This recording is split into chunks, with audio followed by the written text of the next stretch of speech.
Today, we're going to be making the most incredible Southern cornbread dressing. It's going to have a beautiful, crispy, golden top and soft and tender in the center with tons and tons of flavor.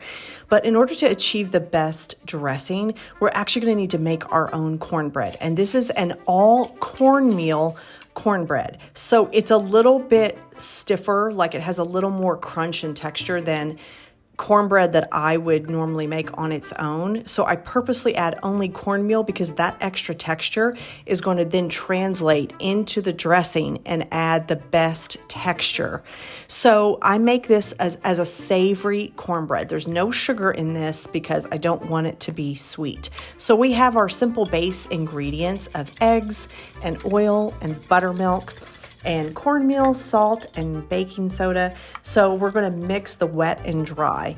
You can add regular flour if you wanted to kind of soften the cornmeal when you actually bake the cornbread, but I actually don't prefer that because the extra texture, like I said, from the cornmeal is going to add an extra layer of crunch that you won't get with like a super soft, soft and pillowy cornbread. So this is not my favorite way to enjoy cornbread on its own. So I developed this recipe specifically for the dressing. And you can go ahead and fill up the muffin tins as high as you want. And it's fine if they're touching because we're going to break it all apart. But you can see the beautiful texture of this. And when you make it, you really want to make it 2 to 3 days in advance and then really dry it out. You can crumble it up on a sheet pan and dry it out so that it can absorb all of the beautiful onions and butter and celery and fresh herbs that we're going to put into the mixture. So I have a stick of butter, I have celery and onions, fresh rosemary, fresh sage, and fresh parsley.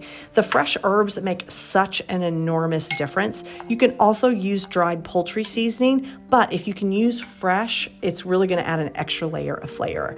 And so I'm going to use about 4.5 to 5 cups of cornbread, and then we're going to add an extra egg. And I've completely cooled down the celery and onion mixture, and you can actually make it in advance and chill the onion and celery mixture. You can make that a couple of days in advance and then add it here. So I cooled it down. I'm adding my broth. You can add chicken or turkey broth, and you really want the mixture to be quite wet. It's going to be not all of the water not all of the broth rather is going to be absorbed, but that's going to really keep it nice and tender and moist. And before it goes into the oven, we're going to brush it with melted butter. You could at this point also do turkey drippings. That would be amazing, but we want to bake it until it's extra, extra crunchy on top like this.